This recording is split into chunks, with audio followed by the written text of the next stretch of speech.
Bonjour tout le monde. Oh là là là là. Oh, ça fait tout drôle. Ah. Quelle pression, mes enfants.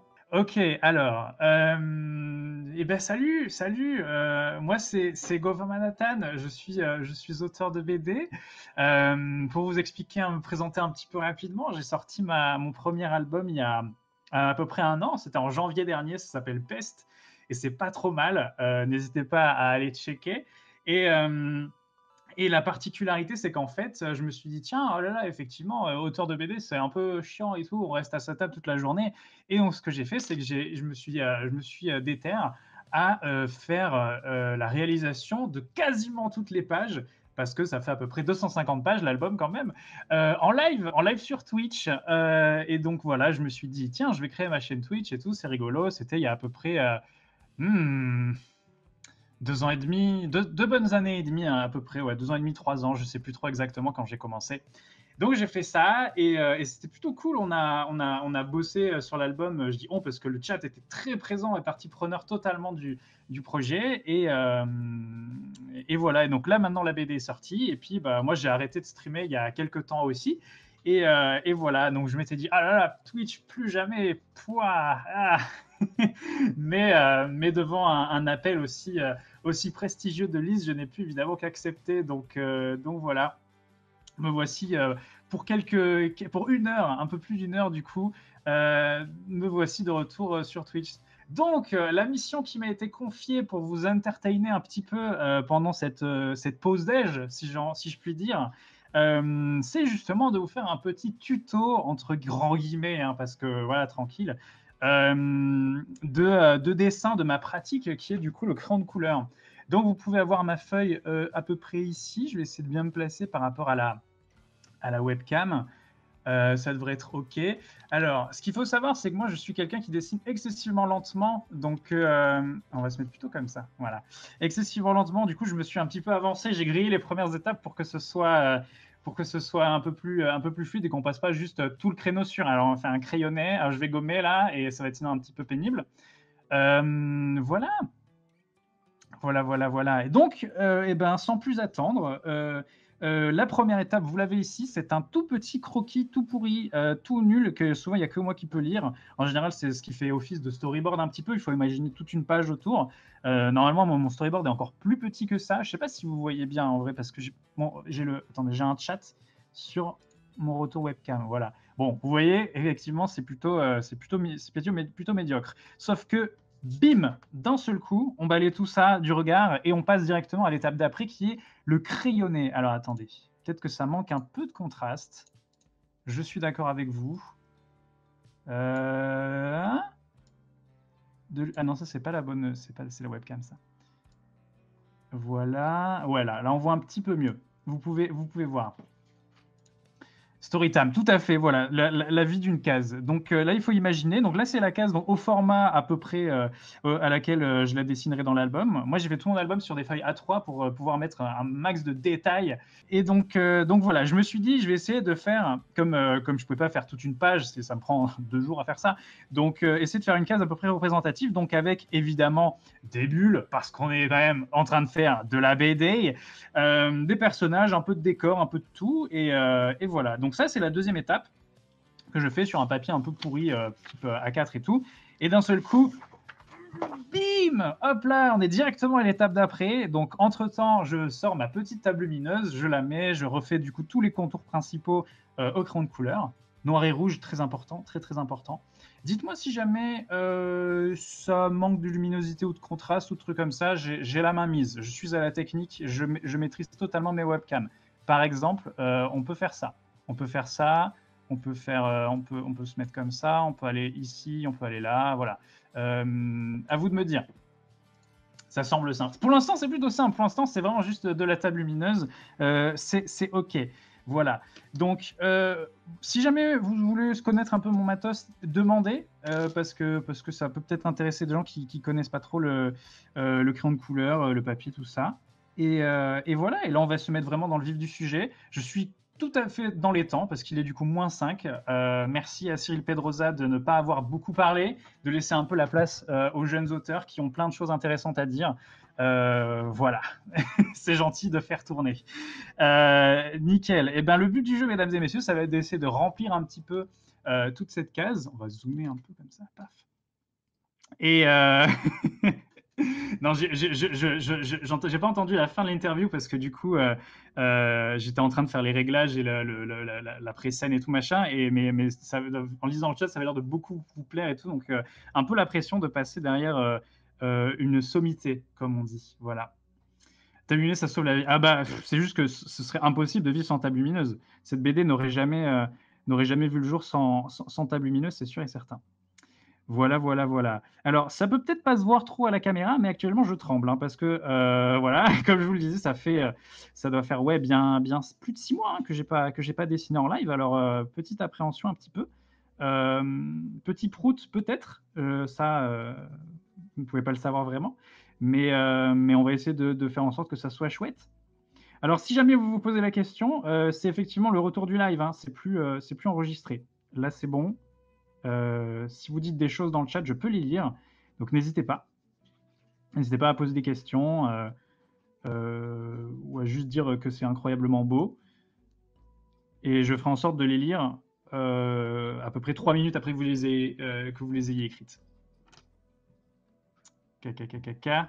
Juste un peu plus à droite de la webcam. Ah oui, attendez, hop. Du coup, faut que attendez, je vais laisser la feuille là parce que c'est plus confortable pour moi et décaler la cam comme ceci. Voilà. Et là, il n'y a rien. Je peux mettre par exemple, hop là, petit avec crayon comme ça, petit OPSP Faber-Castell. Voilà, regardez. Hop là. Si jamais il y a quelqu'un qui voudrait faire un petit virement à la chaîne de Lise, petite pub. Pub également pour les clés USB.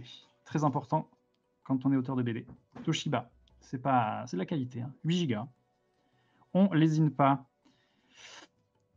Nickel. Qui avait un peu plus à droite, c'est parfait. Go les subs. Allez, si Toshiba veut balancer 50 subs dans le chat, c'est maintenant, hein, clairement.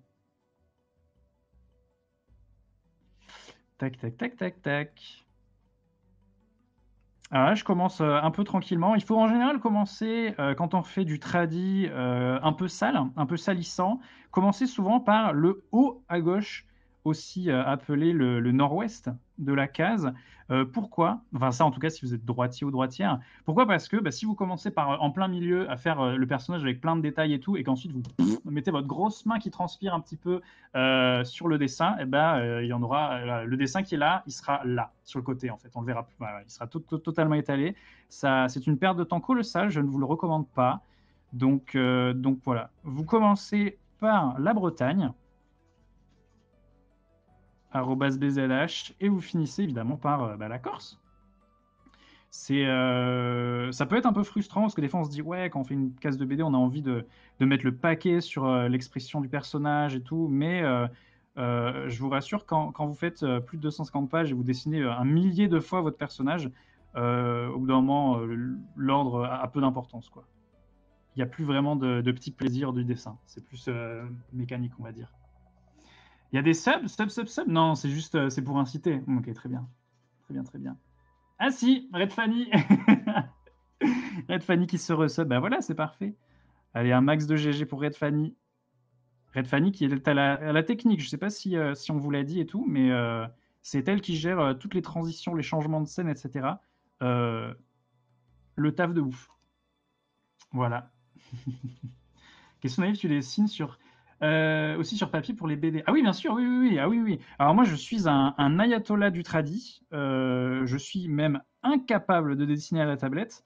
Vous en aurez la preuve si vous restez jusqu'à ce soir, parce que on clôture ce pleine page festival par un gros Scribblio qui sera présenté par votre serviteur moi-même. Et je préfère honnêtement dessiner à la souris que dessiner à la tablette. Je n'y arrive juste pas. Donc ouais, tout est fait en tradi, tout au crayon de couleur. J'utilise Photoshop uniquement pour les retouches, tout ce qui est correction, traces de doigts, petites micro-retouches. Des fois, quand j'ai oublié un élément, par exemple, ça m'arrive souvent d'oublier, par exemple, les fourreaux des épées, et je les rajoute, je les copie-colle sur Photoshop, mais je ne saurais même pas faire un chien. tout simplement. La simple TP verte. Moi, oui, tout à fait. Je suis modo depuis peu. Par exemple, mon rôle de ce festival a été de programmer les commandes. Si vous faites point d'exclamation et le pseudo ou le nom de famille des intervenants et intervenantes, vous avez une petite biographie, j'espère sans erreur, pour à peu près tout le monde. Voilà. Oui, si vous entendez des bruits de clavier très énervants, c'est Marie Boiseau qui est juste à côté. Je lui ai demandé de ne pas le faire, mais écoutez. Faut comprendre, elle est fan, elle est fière. Regardez Marie, je passe à la télé. Hop là, hop là, hop là. Bon, j'espère quand même que je vais pas... Parce que là, j'ai 1 heure, donc j'ai aucune idée de savoir si je vais avoir le temps de terminer tout le dessin. Donc, j'espère que je vais pas juste avoir le temps de dessiner un buisson en 1 heure. Ce serait vraiment un très mauvais exemple. Mais écoutez, c'est pas très grave. Hein. N'hésitez pas à aller vous faire un petit snack en même temps. Laissez le live en fond. Ça vous fait un petit ASMR. Je sais pas si on entend trop le crayon. Si au bout d'un moment, vous en avez marre de ma voix, je mettrai le crayon à côté du crayon. Je mettrai le micro à côté du crayon et vous verrez, c'est formidable. On augmentera le gain à fond et je pense qu'il y aura des orgasmes.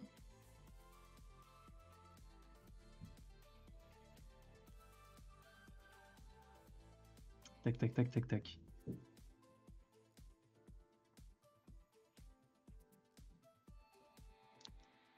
Nickel. Tac. Petite suggestion, oui, c'est vrai que j'en ai pas parlé, mais si jamais vous avez des questions que vous avez absolument envie que je vois, si jamais le chat défile et que je fais pas attention parce que je suis un idiot, n'hésitez pas à m'arrobaser. Vous mettez @gemanathan et du coup mon nom sera en surbrillance et je verrai bien votre question et comme ça je pourrai probablement pas la louper, à moins qu'effectivement je sois un gros idiot. Mais je vais faire en sorte quand même de lire le chat, on est là pour ça. Garage de Love, coucou. Salut. Qu'est-ce qu'on prouve que c'est bien Gauvin qui dessine? Je dis ça, on voit jamais ses mains et sa tête au même plan. Alors attends, si tu veux, on peut faire un truc très simple. Voilà, c'est moi. Ouh, c'est tout simple. Je ne suis pas une marionnette. Je ne suis pas une marionnette télécommandée. Je suis une vraie personne.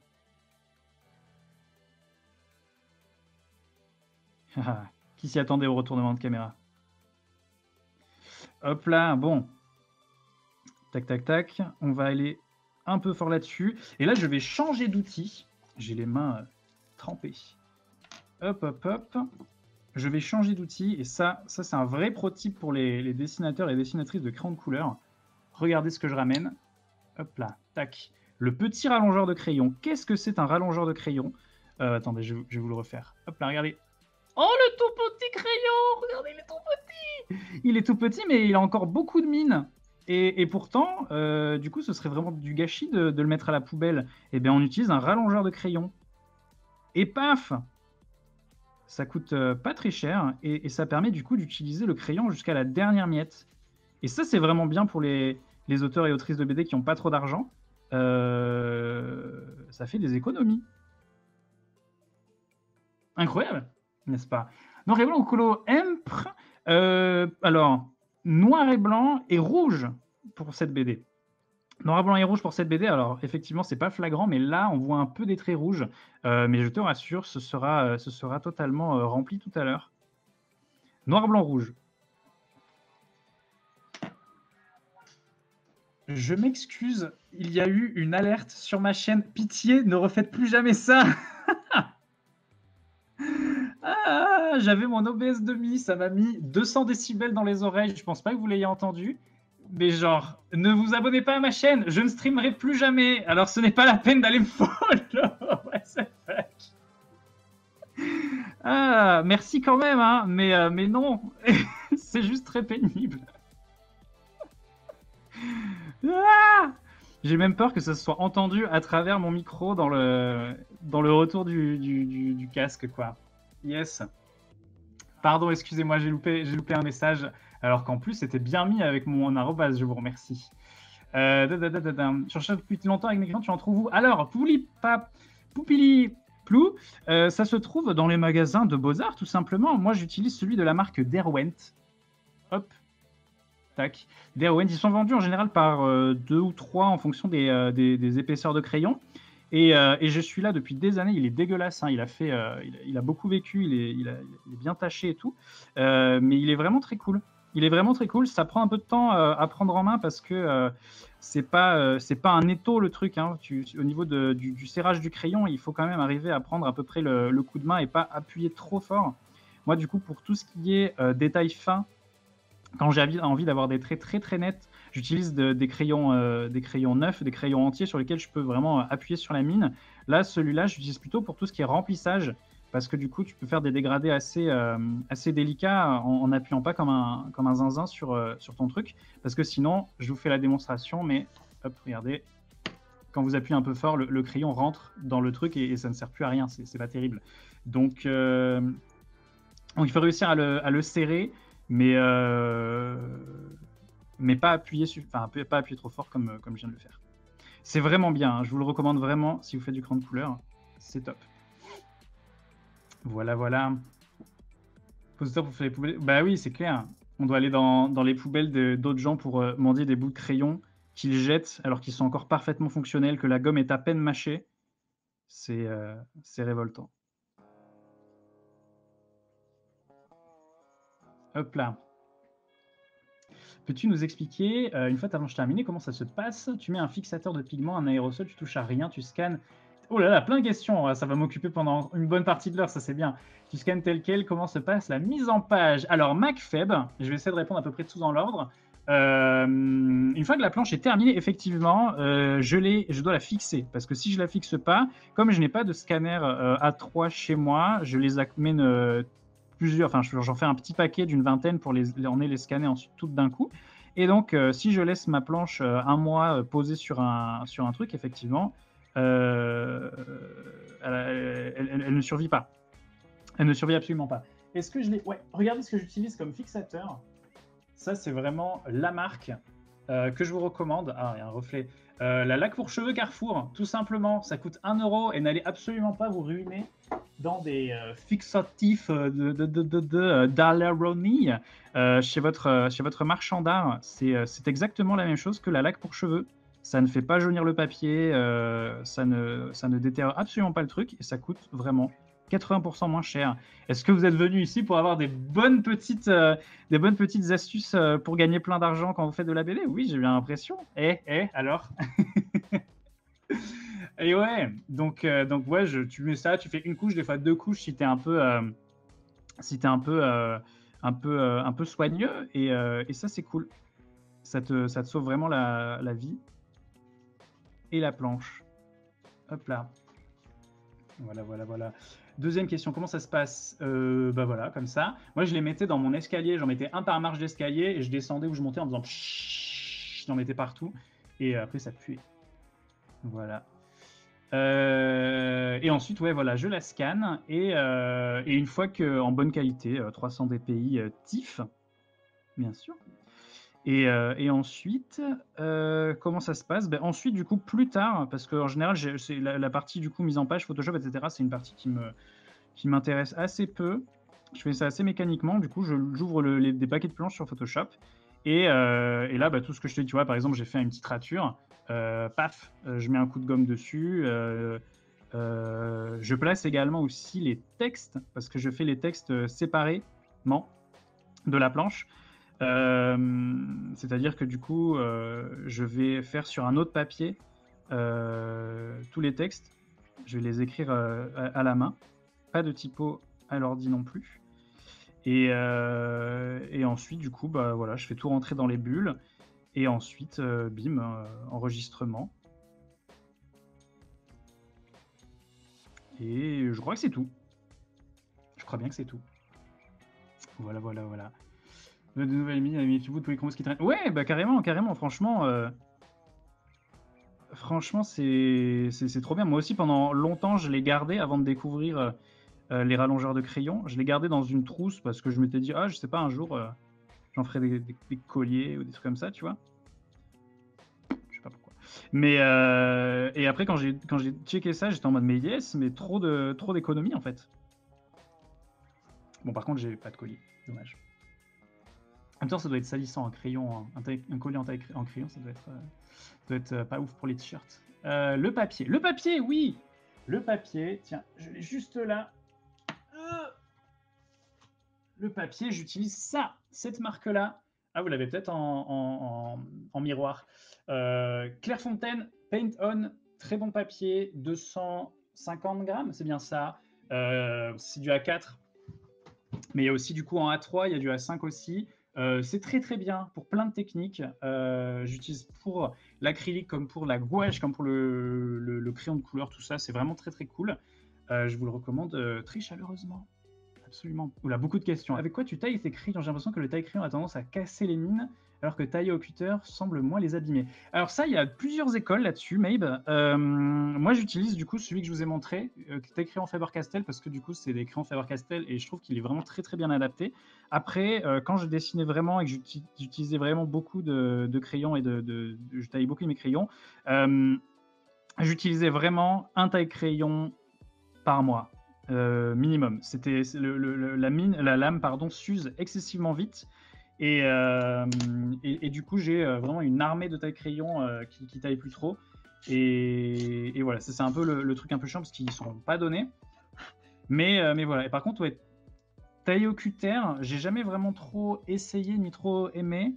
Parce que justement, comme moi, je cherche vraiment des fois à avoir des crayons hyper bien taillés, je trouvais ça plus simple de faire ça avec un taille-crayon.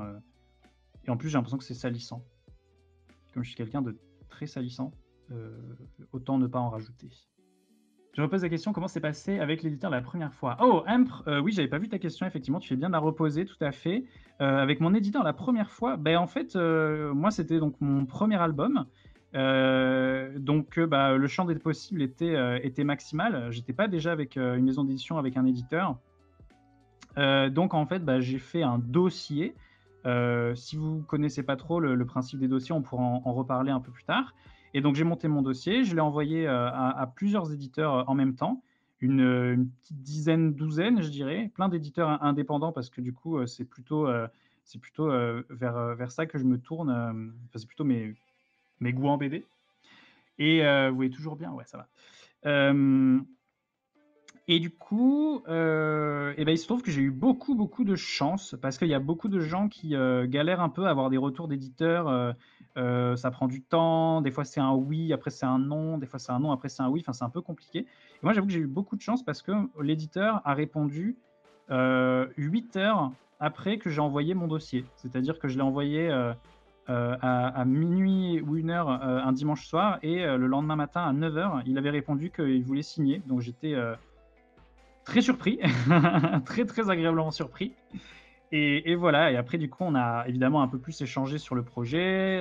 Il y avait des choses que j'avais pas trop anticipées, qu'il a fallu que je définisse au début. Par exemple le nombre de pages, c'est un truc qui intéresse plutôt les éditeurs en général, et j'avais fait une estimation un peu approximative, donc j'ai dû préciser un petit peu tout ça.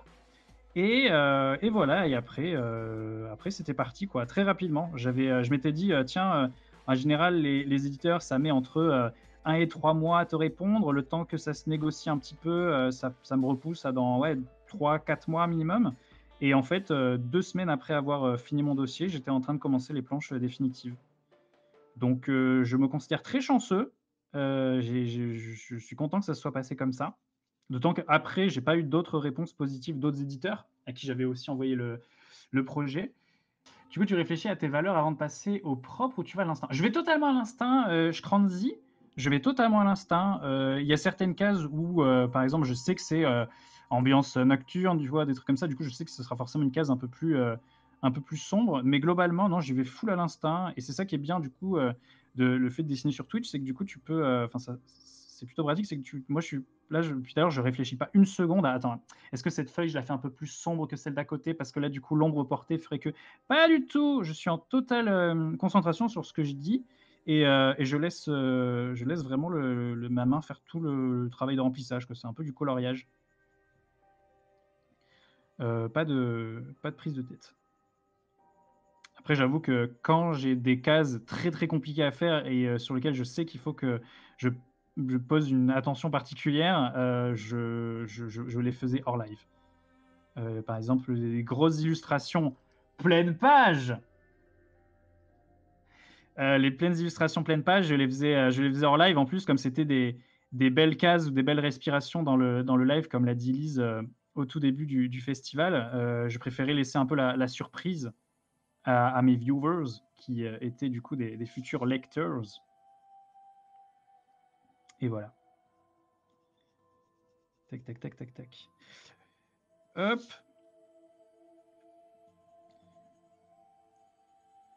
Je gribouille un peu, alors parce que c'est plus que genre, il est déjà à 14h17 et ce serait plutôt chouette d'arriver à peu près à avoir fini la case à la fin du créneau qui m'est accordé. Alors je gribouille un peu et au pire, s'il me reste du temps à la fin, je reviendrai. Parce que c'est plus sympa de faire bien les deux personnages avec tous les détails que j'ai envie de faire, plutôt que de faire bien tous les petits buissons et pas finir les personnages. Ce serait un petit peu dommage. Voilà. Alors, vous avez posé plein de questions, ça fait plaisir. Je rescrolle le chat, désolé, j'ai un peu de retard. Donc, tu n'as pas dit, tu vas les scanner où du coup? Ah, tu n'en as pas chez un imprimeur, chez ton éditeur. Alors non, mon éditeur n'a pas de scanner A3. Alors, à l'époque, j'habitais à Angoulême. Et à Angoulême, j'ai fait l'école de la BD, entre guillemets, Lazy. Et là-bas, ils ont un scanner qui était plutôt pas mal. Donc, je retournais à l'école comme un petit filou un peu à la fin des heures de cours pour aller scanner en secret. En vrai, il n'y a pas de souci, il ne m'aurait pas mis dehors. Mais voilà, j'utilisais ça là-bas. Et maintenant que je suis du coup à Nantes, je vais à Maison Fumetti, qui ont aussi un très très bon scanner qui est à disposition des auteurs et autrices adhérents à l'association de Maison Fumetti. Voilà. Et il y en a effectivement qui passent par c'est des reprographes. Je sais que si elle envoie toutes ses planches à un reprographe qui se occupe que de scanner les planches. C'est pas un imprimeur, il fait pas impression aussi. Enfin, je crois pas en tout cas. Tu fais ces brouillons de tes mises en couleur avant le clean. Pas du tout, Libou, parce que comme je fais que du noir et rouge, bah en fait, je sais exactement à quoi ressemble chacun de mes crayons rouges. Je les appelle par leur petit prénom, par exemple 217. 217, on l'aime bien. Donc du coup, non, bah, pour le coup, les tests de couleurs, avec du crayon de couleur, c'est assez difficile de moduler ta propre couleur. Donc non. Allez, on tourne un peu. Hop là.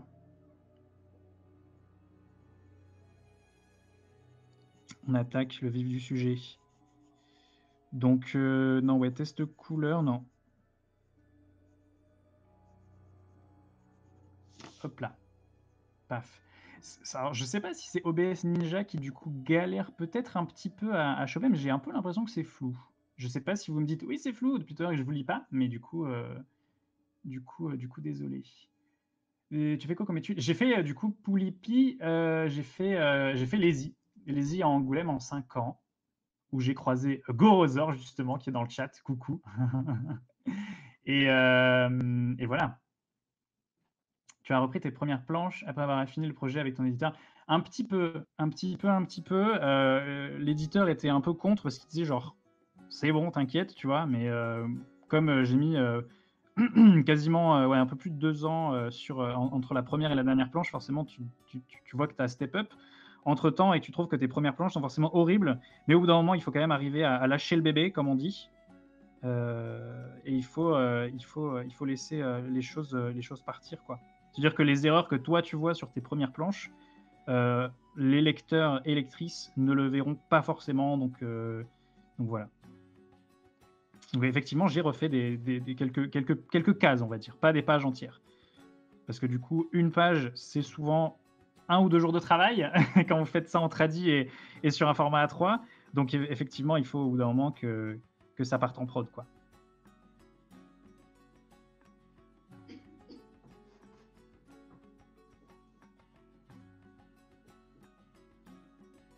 Tac. Ok.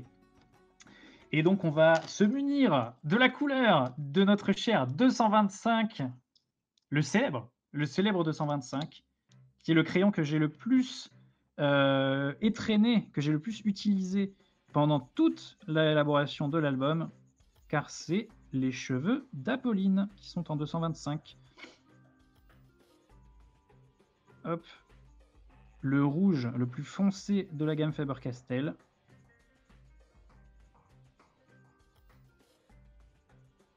Je suis content parce que j'en retrouvais plus. J'ai dû fouiller dans mes vieilles trousses pour en retrouver un mégot, si je puis dire.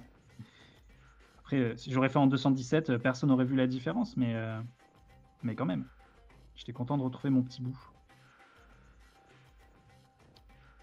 Tac. Connais-tu le festival de la BD Bulle en Loire à Chalonnes-sur-Loire dans le 49? Si oui, es-tu déjà allé là-bas en tant que participant ou simple visiteur? Jamais. J'ai vu qu'ils avaient annulé. J'ai découvert juste le nom du festival comme ça parce que je suis à un autre festival qui est pas très loin, qui est Anceny BD. Je sais pas si c'est le nom officiel, mais le festival de BD d'Anceny qui leur disait force et courage, on vous aime et tout pour l'annulation et tout.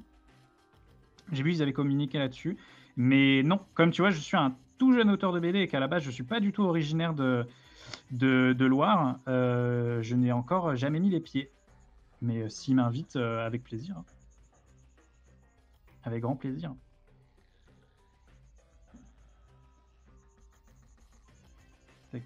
Tac. Et Apolline, du coup, elle a les cheveux tout rouges. Donc, il faut vraiment blinder. Mais comme on n'est pas un gros bébé qui colorie sur une vieille feuille pourrie, il faut faire en sorte que ce soit quand même uniforme, un bel aplat aux grandes couleurs et pas des gros traits de crayon dans tous les sens. Sur Monty, tu peux nous faire un petit résumé de Peste? Oui, bien sûr, sur Montely, pardon. Sur Montely. Alors, Peste, ça se passe dans un univers médiéval fantasy. Un petit royaume au milieu d'une très grande forêt. Et la particularité de ce royaume, c'est que...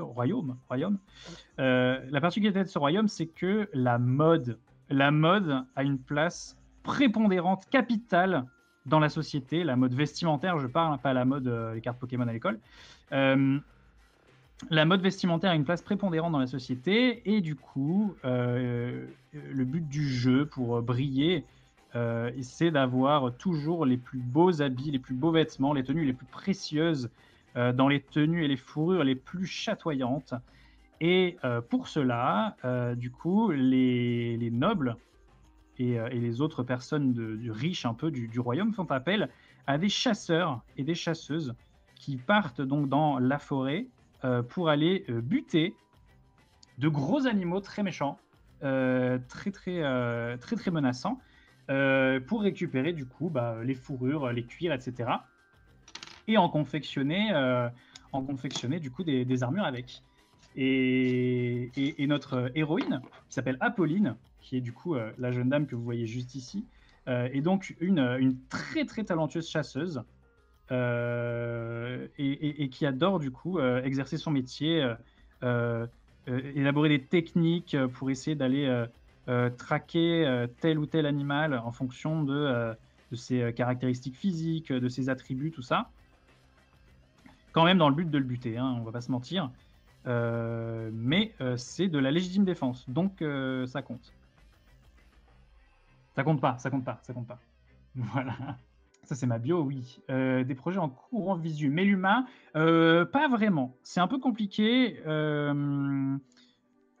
J'en ai un peu parlé sur mon Instagram il y a quelques temps, mais effectivement, j'ai un peu repris l'écriture d'un tout nouveau projet.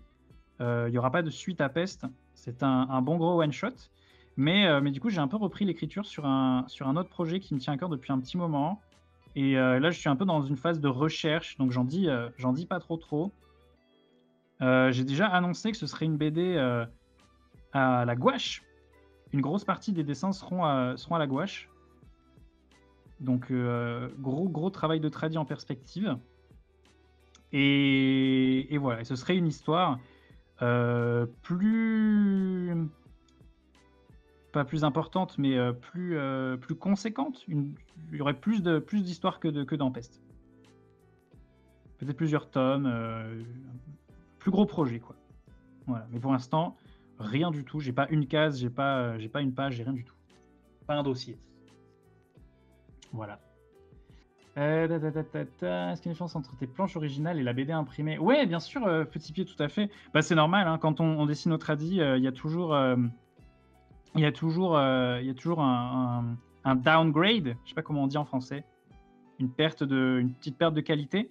Mais bon, ça, c'est pour ça, en fait, il faut se surpasser pour faire des planches originales incroyables, vraiment très très belles, pour qu'ensuite le scan les détruise un tout petit peu, mais que ça soit quand même à peu près pas mal, et qu'ensuite l'impression du livre redétruise un petit peu le travail du scan, et que du coup ce soit à peu près ça va. Voilà, il faut réussir à anticiper les pertes de qualité que le scan et l'impression vont engendrer.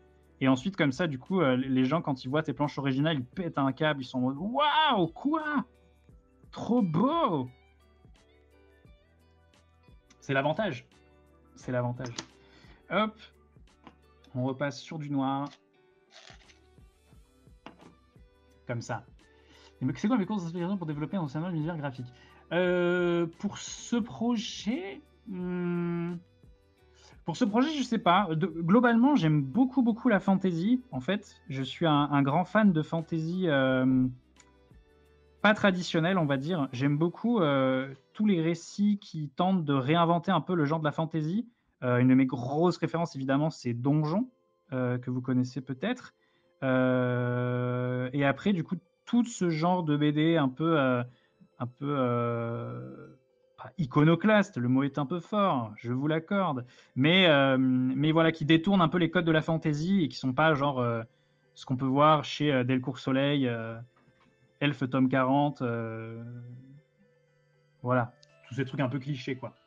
Donc voilà, j'essaie un peu d'explorer tous ces trucs-là, et voilà, à peu près. Petites écailles, petite coque de maille comme ça, là, tac tac.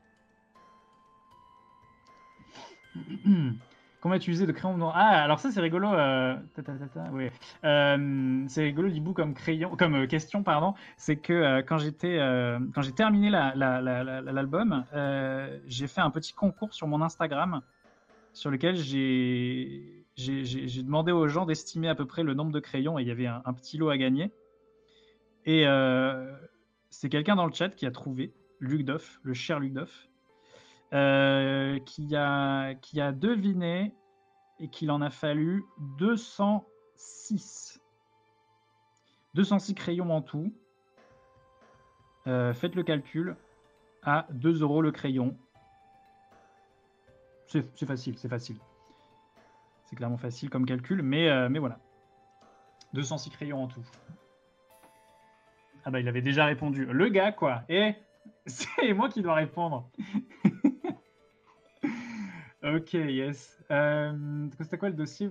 Il faut mettre quoi dedans? Nikita 29, plusieurs choses. Alors, déjà, si jamais tu veux avoir un vrai truc, il existe pas mal de ressources déjà sur Internet qui expliquent comment monter un dossier.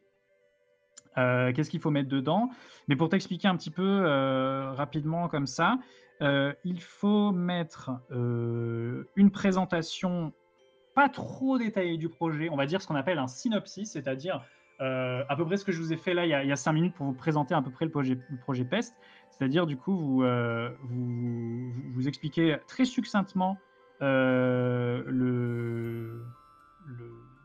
l'histoire, quoi. Vous mettez une petite présentation des personnages principaux, quelque chose comme ça.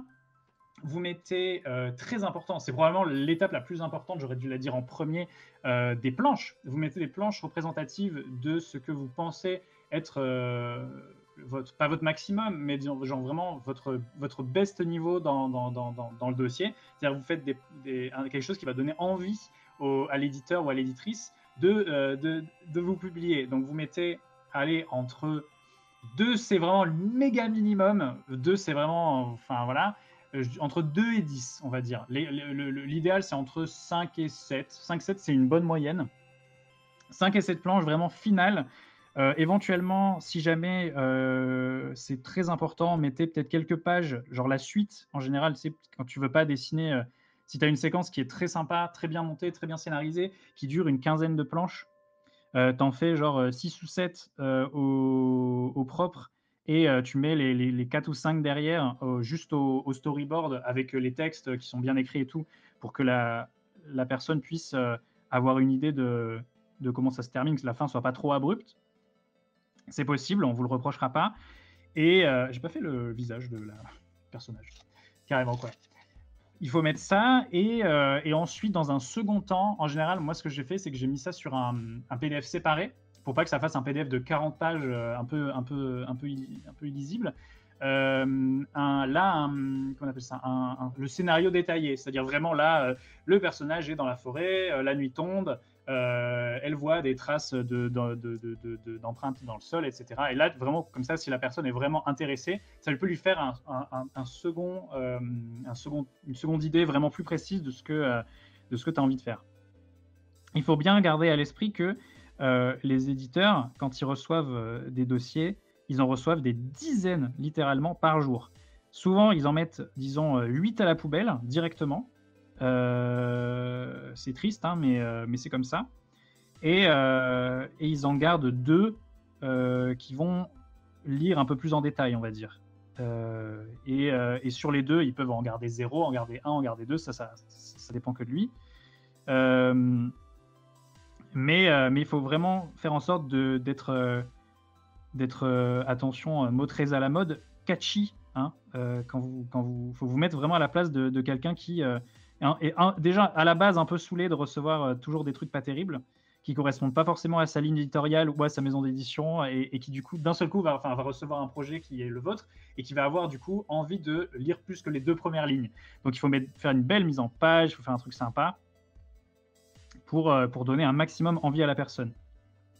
Évitez justement de mettre trop de détails parce que la personne qui reçoit votre projet et qui a juste envie de voir à peu près ce que vous avez dans le ventre, entre guillemets, elle s'en fout de savoir le plat préféré de votre personnage principal et sa taille et son expression favorite. C'est un peu un mauvais exemple, je trouve, qu'on peut voir un peu caricatural dans les projets BD.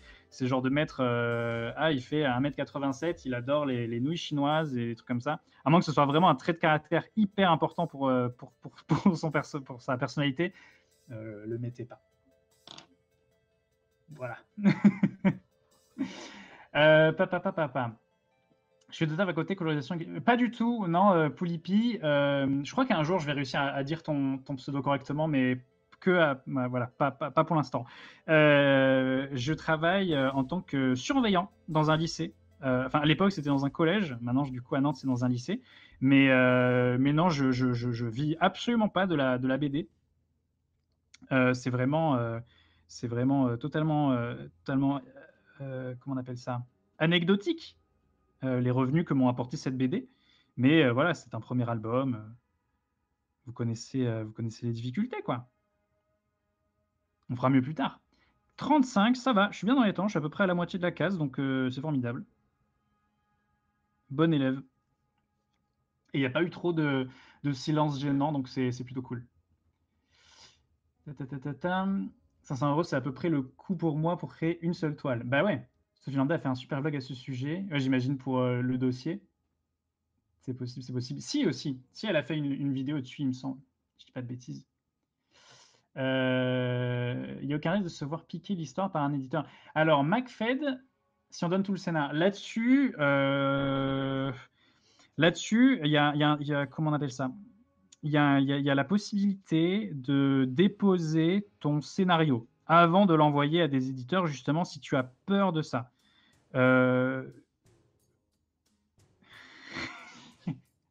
J'allais lancer une grosse pique à quelqu'un, mais je le ferai que sur ma chaîne perso si on était il y a un an. Je vais pas le faire. Je vais pas le faire sur la chaîne de Lise parce qu'on sait jamais qui écoute. Mais non,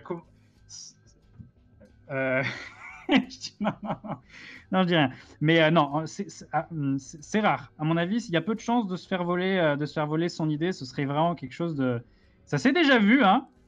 Mais mais c'est rare. Donc non, je pense que si jamais vraiment tu as peur de te faire voler tes idées, tu peux te rapprocher de justement tout ce qui est juriste, brevet, tout ça. Je sais pas exactement quelle est la démarche parce que j'ai jamais faite. Mais du coup, non, c'est possible.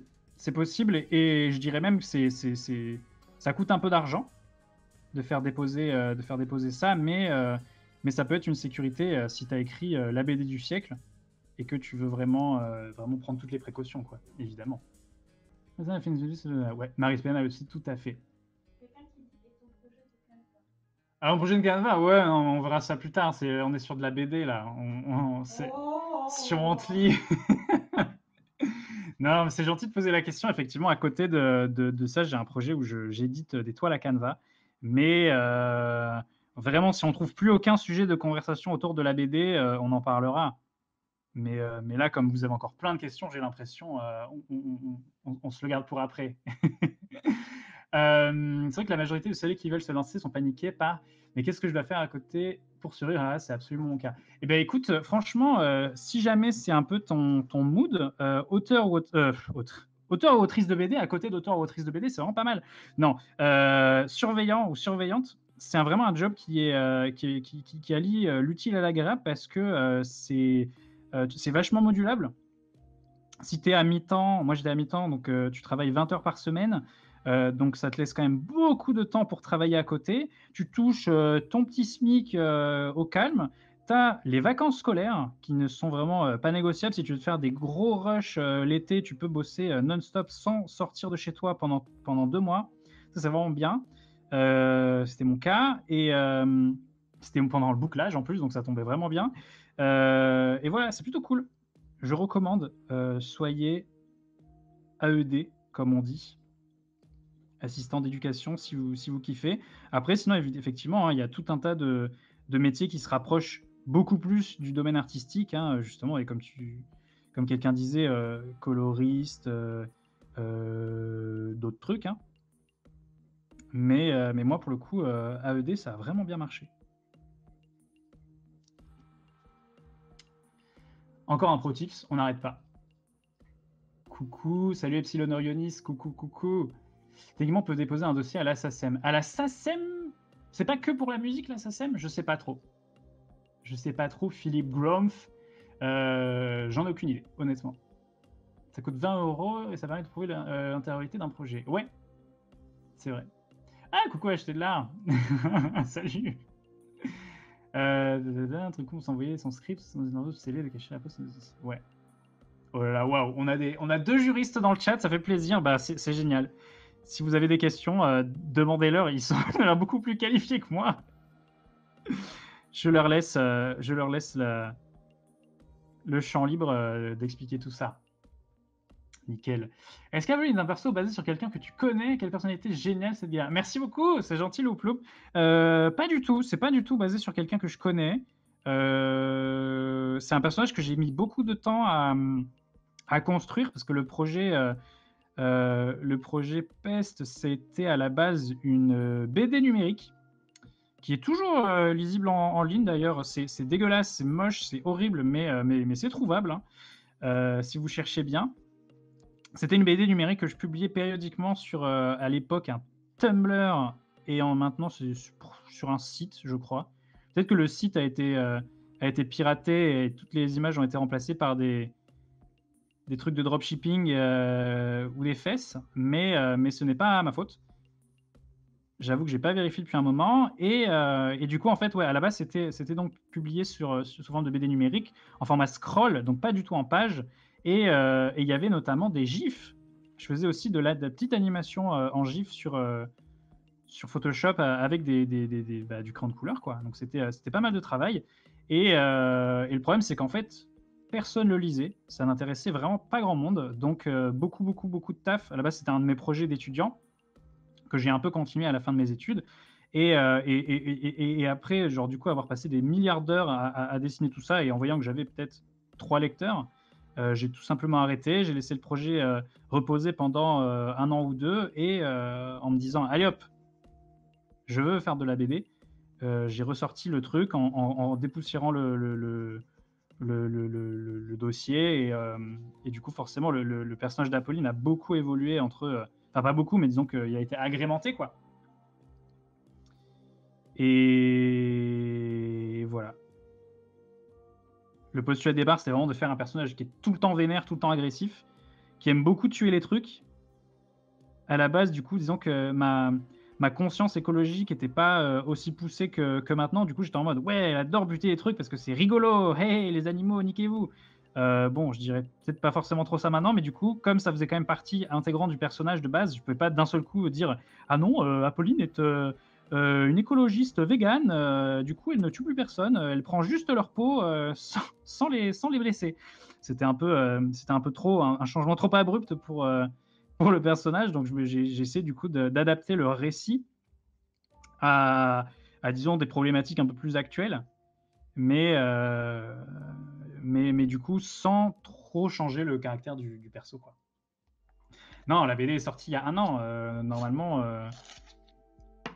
les dédicaces, j'ai fait quelques dédicaces post-confinement, mais pendant toute la période où la BD était censée vivre, ce qu'on appelle, c'est-à-dire du coup, quand vous sortez une BD, elle sort, à moins que vous soyez Pénélope Bagieux ou Cyril Pedrosa, et, elle reste sur les étals des librairies, allez, entre 3 semaines et un mois et demi quand les librairies sont sympas, et après elles sont remplacées par d'autres. Et ensuite, du coup, les éditeurs et les festivals font en sorte de faire vivre la BD, ce qu'on appelle, en invitant l'auteur ou l'autrice dans des festivals à faire des dédicaces, des interventions, des tables rondes, des trucs et tout.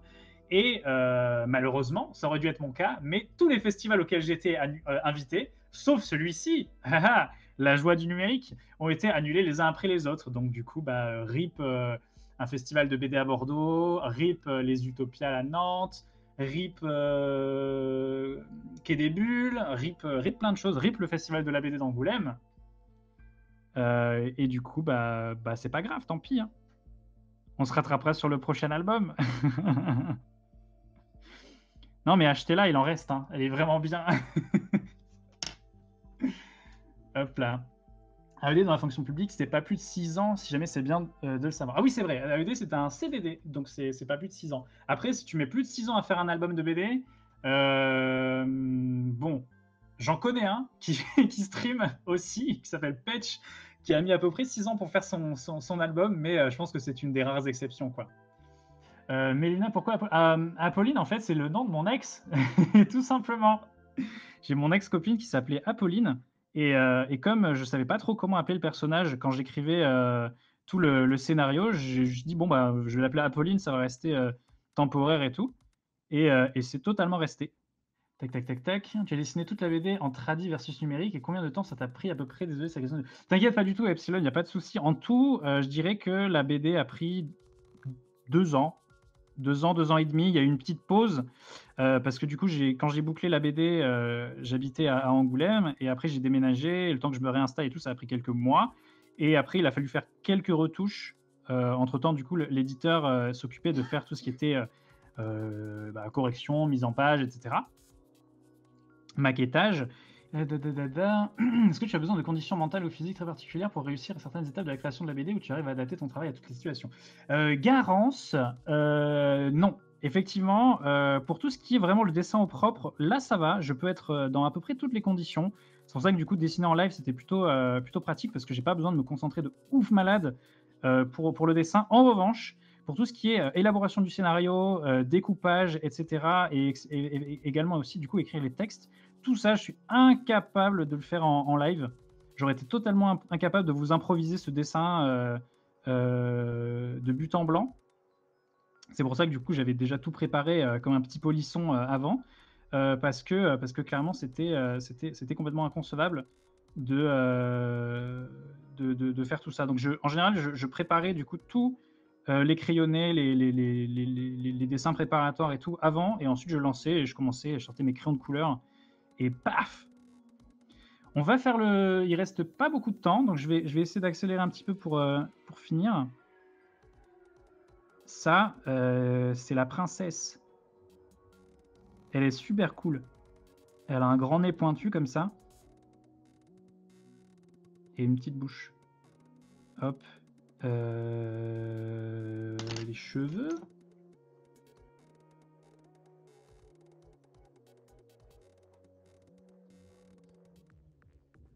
Ok, la petite mèche là, comme ça. Nickel. À partir de quel âge on peut lire ta BD 7 ans. Oui, je sais pas trop. J'ai jamais trop su estimer ça, honnêtement, parce que c'est plutôt, ouais, ado, on va dire. Disons qu'on peut la lire. J'ai pas beaucoup d'ados qui ont dû la lire, mais c'est plutôt des adultes. Mais je pense que dès l'adolescence, on peut le lire. Il y a un peu de sang, si jamais, hein. Il y a quand même des animaux qui se font trancher des parties de leur corps. Donc voilà, mais bon, ça reste du dessin. Je sais pas, ça dépend de la sensibilité de la personne. Au pire, si tu as quelqu'un qui a 7 ans à qui t'aimerais l'offrir, tu l'achètes maintenant et tu lui offres plus tard. C'est pas grave, hein. L'histoire va pas changer. Comment as-tu vécu ton confinement? Oh bah plutôt bien, ça va, hein. Comme je vous expliquais, moi je suis quelqu'un de très casanier. J'aime beaucoup dessiner tout seul chez moi et du coup on était ensemble avec mon amoureuse et on a dessiné tout seul chez nous, voilà. Ça nous a peu changé de notre quotidien. À part au bout d'un moment, on en avait un petit peu marre parce que du coup, on a emménagé à Nantes l'été dernier. On a donc, fin d'été dernier, on a donc assez peu profité de la ville avant que ce soit gris et un peu chiant. On a visité un peu, mais pas de ouf non plus. Et du coup, on s'est fait totalement squeezer notre printemps qui est, je sais pas si vous connaissez Nantes, mais vraiment la partie la plus cool parce qu'il y a beaucoup d'animations, de trucs très chouettes qui sont mis en place tous les ans. On a perdu tout ça et c'était un peu triste. Mais bon, comme d'un côté, on le connaît, enfin, on n'a jamais vécu avec, donc on ne pouvait pas vraiment se plaindre de ne pas l'avoir. Si vous voyez ce que je veux dire. Et je peux dessiner sans regarder aussi, regardez. Est-ce que si le Pedrosa il saurait faire ça à un? Je sais pas, hein. Peut-être que si, en fait. Ok, très bien. Je vais essayer de répondre aux dernières questions avant de passer le flambeau. Écriture inclusive est venue au milieu de la BD où tu as travaillé dessus depuis le début. Très bonne question. C'est vrai que du coup, je l'ai pas du tout précisé, mais la BD est écrite à l'écriture inclusive. C'est quelque chose qui est venu assez tôt, mais pas non plus dès le tout début du projet. C'est-à-dire que dans mes souvenirs, la version en ligne n'était pas à l'inclusive. C'est quelque chose qui est venu un peu plus tard quand j'ai voulu reprendre le projet.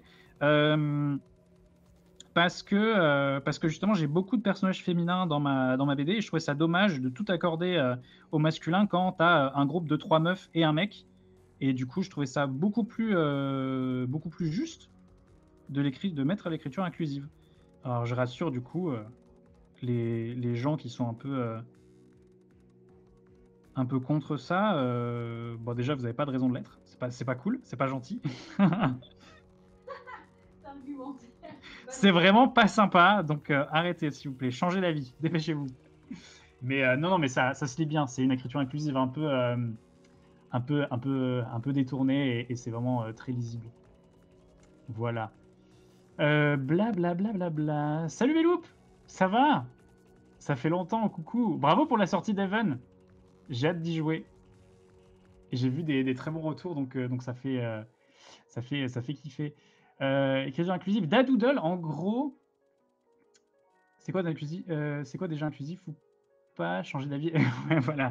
En gros, l'écriture inclusive, ça consiste à faire en sorte que le masculin, l'accord au masculin ne soit pas l'accord de base. Par exemple, un chasseur, une chasseuse, un chasseur plus une chasseuse, des chasseurs. Et là, c'est vraiment très pénible, parce qu'un chasseur plus 200 000 chasseuses, des chasseurs. Et moi, je me suis dit, non, c'est mauvais, c'est nul, pas terrible, bouh. À la place, l'écriture inclusive, telle qu'on peut le voir des fois par exemple, dans les milieux un peu féministes, militants et tout, qui sont comment dire, qui utilisent souvent l'écriture inclusive, on voit les chasseurs.se.s parce que du coup on glisse la particule, enfin la terminaison féminine, et comme il y en a quand même plusieurs, on remet le point derrière avec le pluriel. Donc ça fait un truc un peu lourdeau. Moi, ce que j'ai fait tout simplement, j'ai viré tous les points médians et j'ai gardé malgré tout toutes les lettres. Ce qui fait que quand on a des chasseurs, un homme et une femme, on dit les chasseurs. Waouh, un truc de fou! Et donc voilà, j'ai essayé d'adapter un petit peu tout ça dans tout l'album pour que ce soit un peu, ça reste un peu lisible.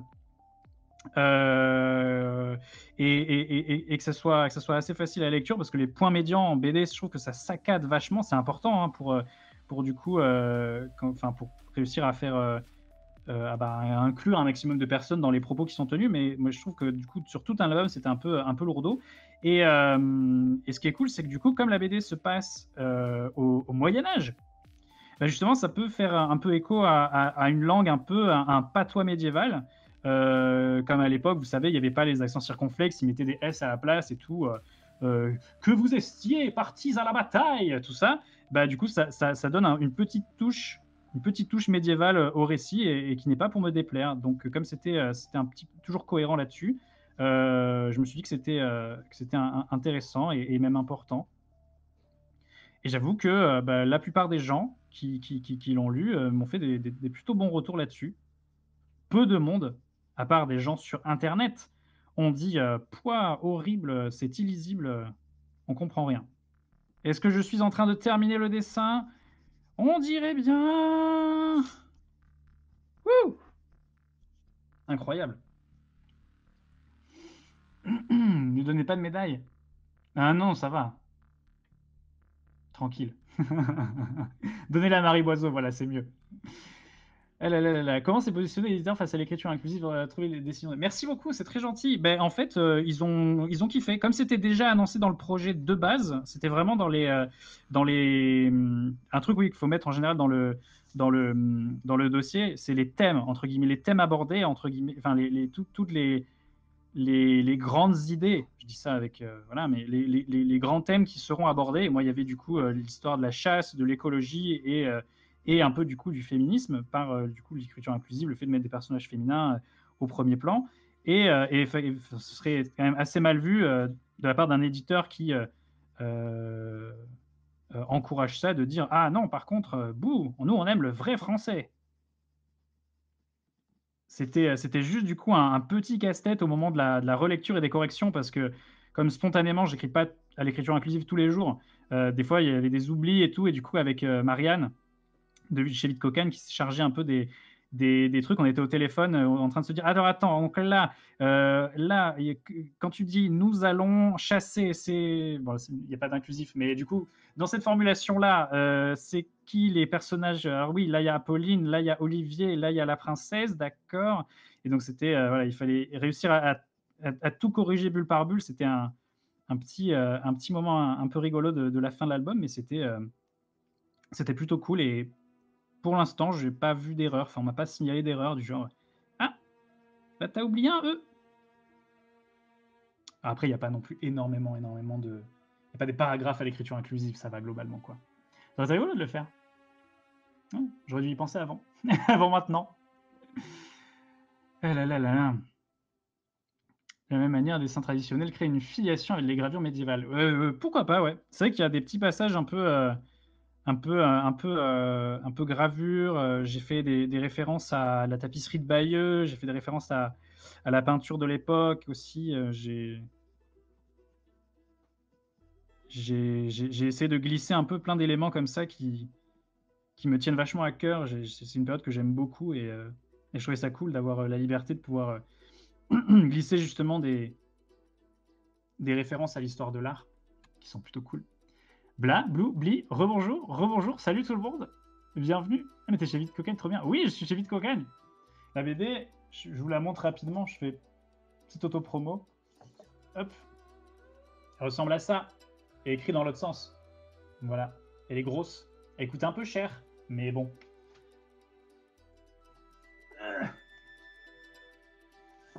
Tac.